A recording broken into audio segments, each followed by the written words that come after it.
ازيكم يا شباب عاملين ايه؟ نكمل مع بعض بإذن الله الجزء الثاني من آخر درس في منهج التاريخ. وكنا وقفنا طبعا عند الحياة الثقافية أو الفكرية.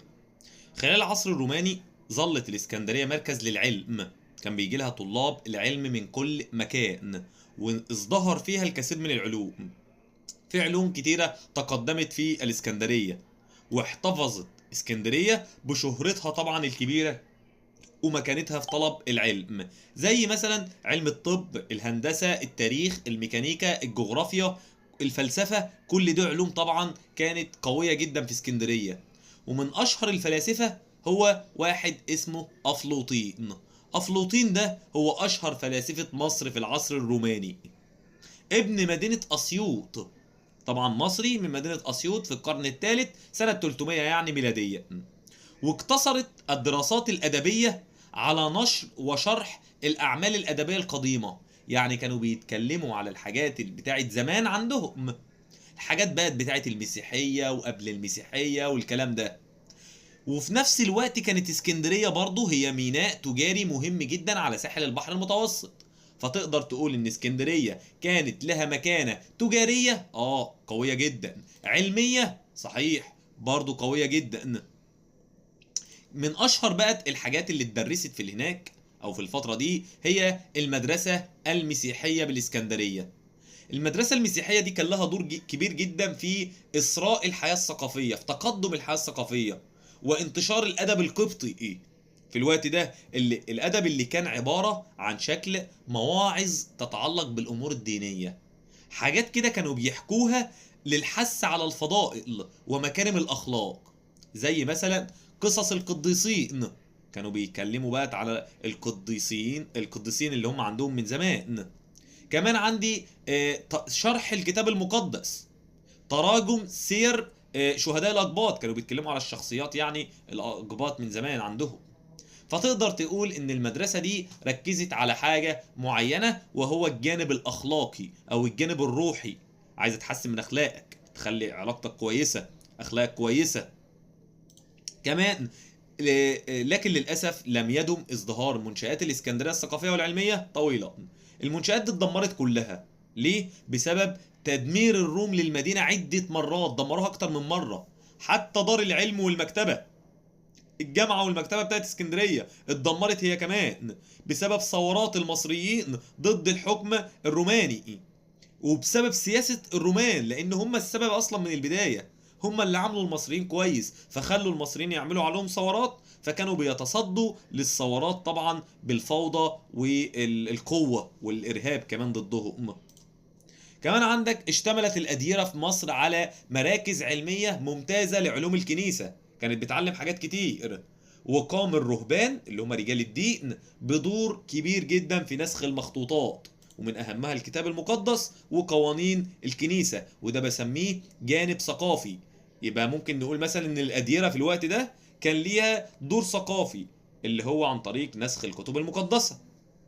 كمان الفن عندهم او التواصل الثقافي ما بين مصر والرومان كان بسبب ان قام الرومان بتعديل تقويمهم القديم، التقويم اللي هو التاريخ بتاعهم يعني وكده، تقسيمهم لشهور السنة وكده. كان السنة عندهم متقسمة ل10 شهور عند الرومان. لكن عندنا طبعا هنا لما الامبراطور الروماني زار مصر وكده لقى ان مصر فيها 12 شهر، وده التقويم اللي كان مشهور جدا في مصر، وهو التقويم الأهم، واللي بيعتمد على السنة الشمسية اللي كانت بتتكون من 365 يوم مربع. غيرت روما في عهد الامبراطور يوليوس قيصر. غيرت روما التقويم بتاعهم، التاريخ بتاعهم، من 10 شهور للسنة خلوه شبه مصر 12 شهر للسنة ب 365 يوم. فده طبعا تأثر كبير جدا بالحضارة المصرية. طيب كمان عندهم هنا بيقول لك الحياة الفنية بقى. الحياة الفنية في الفترة دي كانت عبارة عن ايه؟ الحياة الفنية طبعا بتتمثل في الفنون اللي كانت موجودة في المتاحف، في الآثار، في الحاجات دي. ففي العصر الروماني ظلت الفنون مزدهرة متقدمة، والدليل طبعا اللي موجود في اسكندرية ولا يزال معروضة بالمتحف اليوناني والروماني لحد دلوقتي، كلها حاجات من أيام الحضارة اليونانية والرومانية. وكان متقسم لنوعين. فن الطبقة الحاكمة، فده كان نوع من الفن يعني. فن الطبقة الحاكمة اللي هو الأباطرة بقى، التماثيل بتاعتهم، والنقوش والحاجات اللي اترسمت على التوابيت الحجرية، الحاجات لأن هم الطبقة اللي فوق، هم الطبقة الحكام. والفن الشعبي اللي هو بقى بتاع عامة الناس. عصرنا أو لقينا آلاف التماثيل الصغيرة والأواني الفخارية اللي كانوا بياكلوا فيها، والحجرية والمعدنية اللي موجودة في المتاحف. كمان استخدام الفسيفساء. الفسيفساء ده حاجة شبه السيراميك. السيراميك اللي بيتفرش في الارض ده، مش بيتفرش، السيراميك اللي بيتعمل في الارضيه، فبيبقى عليه اشكال والوان وحاجات جميله كده وحلوه. اهو ده اسمه فن الفسيفساء. الذي كسر في الارضيات بوجه خاص، كان بيتعمل على الارض، وكانت تمثل صور اشخاص، ممكن يبقى على السيراميك او الحاجه زي دي كده اشخاص، صور اشخاص، او ممكن صور حيوانات، منها الحقيقي ومنها الخيالي عادي خالص. كمان لقينا الفن القبطي. الفن القبطي ده هو فن الديانة المسيحية في إطار الموروث الثقافي، الحاجات يعني اللي كانت عند المسيحيين، الحاجات الثقافية بتاعتهم. الموروث الثقافي القديم اللي بيعبر عن الديانة المسيحية كانوا بيسموه باسم الفن القبطي. طيب من أشهر الآثار القبطية في مصر بقى اللي موجودة في مصر زي إيه؟ كنائس، أديرة، حاجات فن تصوير، فن رسم تشكيلي، نحت عمارة، حاجات من دي أغلبها لسه موجود لحد دلوقتي. زي بالظبط كده الكنيسة المعلقة. الكنيسة المعلقة دي موجودة في حي مصر القديمة في محافظة القاهرة، واتسمت بالاسم ده لأنها بنيت على أنقاض برجين من أبراج الحصون الرومانية. عندك كمان المتحف القبطي. المتحف القبطي ده بيقول لك يقع داخل أسوار حصن بابليون، ويتسم بالطابع القبطي، حاجة مسيحية، الممزوج بالتقاليد المصرية القديمة، حاجة فرعونية، ضيف عليهم الحضارة الهيلينستية، حاجة يونانية، حط عليهم البيزنطية، حاجة رومانية، حط عليهم كمان الإسلامية، فده طبعا ميكس حضاري قوي جدا. المتحف القبطي ده معروف بالتواصل الحضاري الشامل. ليه؟ لأن في 5 حضارات، حاجة قوية جدا وجامدة أوي. كمان عندك الدير المحرق، ده يعرف باسم دير السيدة مريم العذراء، وده موجود طبعا في أسيوط في الوجه القبلي. كمان عندك دير الأنبا أنطونيوس. الأنبا ده لقب ديني وكده، يقع بالقرب من مدينة الزعفرانة بمحافظة البحر الأحمر، موجود هناك في الصحراء الشرقية في البحر الأحمر بالتحديد. كمان عندك أديرة وادي النطرون. أديرة وادي النطرون دي كتيرة، وهم 4 أديرة تقع بالقرب من دلتا مصر قريبة من الوجه البحري، ومن أهمهم دير الأنبا بيشوقي، ده واحد من ضمن الأديرة الكتيرة اللي كانت موجودة عندهم. تعال بقى لآخر حاجة في الدرس وفي المنهج كله، سقوط الحكم الروماني في مصر. تعال نعرف الأسباب اللي أدت إلى سقوط الحكم الروماني اللي كان بيتميز طبعا بالفساد بصفة عامة. هو في حد في العالم بيفرض على شعب 200 نوع من الضرائب؟ في طبعا الاحتلال الإسرائيلي دلوقتي متخلفين هم كمان شبه الرومان كده بالظبط. فده عندك، تعال نشوف سقوط الحكم الروماني ازاي تم، وازاي تخلص المصريين من الحكم الروماني. تعال نشوف مع بعض بقى، عندي عوامل واسباب كتيرة جدا. ايه هم؟ هنقسمهم طبعا بطريقة كويسة جدا دلوقتي، ونقدر ان احنا نحفظهم كمان. تعرض المصريين لكافة انواع الظلم. اتعرضوا لكل انواع الظلم اللي انت ممكن تتخيلها. ليه بقى؟ تعال نشوف. ظلم اجتماعي، وظلم اقتصادي، وظلم ديني.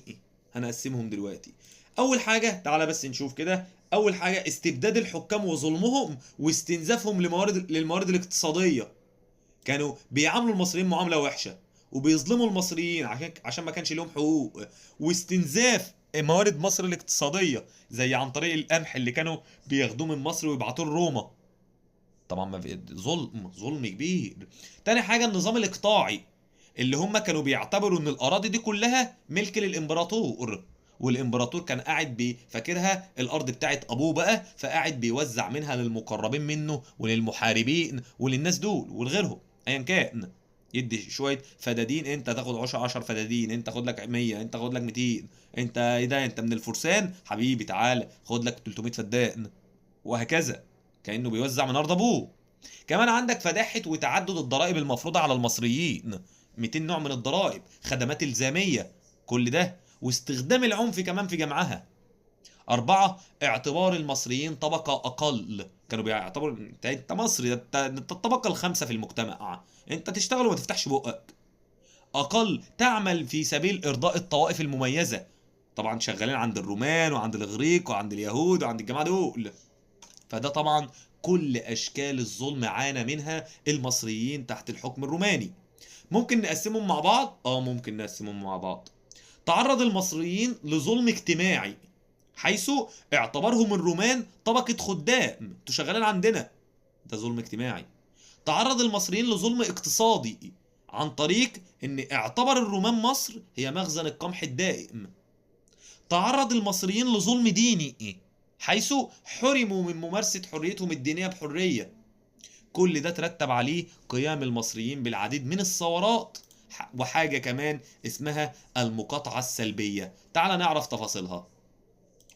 المصريين طبعا قاوم المصريين الرومان ودافعوا عن حريتهم وقاموا بثورات كتيرة، واحنا خدنا منها لما المنشآت الدينية اتدمرت في اسكندرية.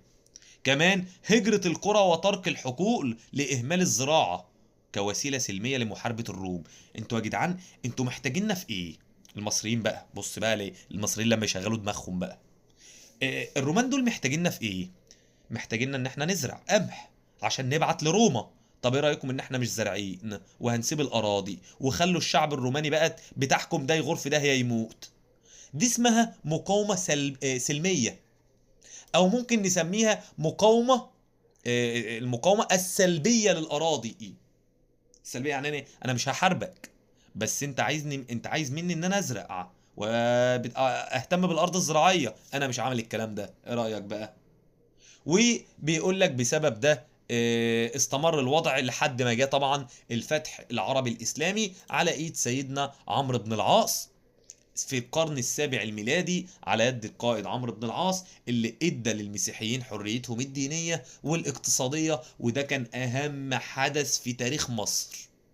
مصر دي بص، سيبك بقى من الفراعنة وسيبك من الحضارة اللي بقالها 7000 سنة وسيبك من الليلة دي كلها، أهم حدث دخل مصر هو دخول الإسلام لمصر. فاحنا بنشكر طبعا سيدنا عمرو بن العاص على الهدية اللي قدمها لنا، وانه خلانا مسلمين، واصبحت مصر زعيمة العالم الاسلامي، وهي اللي بتتولى قيادة المسلمين يعتبر في الفترة دي سنة 641 بالتحديد ميلاديا. كل مسلم بيشهد ان لا اله الا الله وان محمد رسول الله في مصر، ده سيدنا عمرو بن العاص بياخد ثواب عليه، لانه كان سبب مهم جدا في فتح مصر ودخول الاسلام لمصر كمان. مصر عاشت في وضع بيتميز بالتسامح الديني واحترام الاديان، وده بالتحديد ظهر، مش احنا اللي بنقول كده، المسيحيين ذات نفسهم هم اللي بيقولوا كده. كان في واحد بيحكم المسيحيين اسمه البابا بنيامين. بنيامين ده فضل هربان من الروم ومستخبي في الأديرة بتاعت وادي النطرون لمدة 13 سنة، مستخبي هناك خايف الروم اللي يقتلوه. ما خرجش ورجع لكنيسته غير لما سمع على دخول المسلمين مصر، عرف ازاي المسلمين عاملوا اهل مصر بالتسامح وبالحرية الدينية، وما اجبروش حد على الدخول في الاسلام، ورجعوا للمسيحيين كل فلوسهم واموالهم وكنائسهم وكل ده.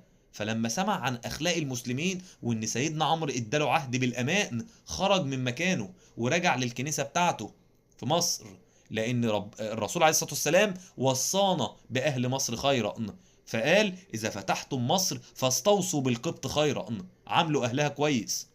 وكمان في حديث تانية او في رواية تانية، اذا فتح الله عليكم مصر فاتخذوا منها جندا كثيفا فذلك الجند خير اجناد الارض لانهم في رباط الى يوم القيامة.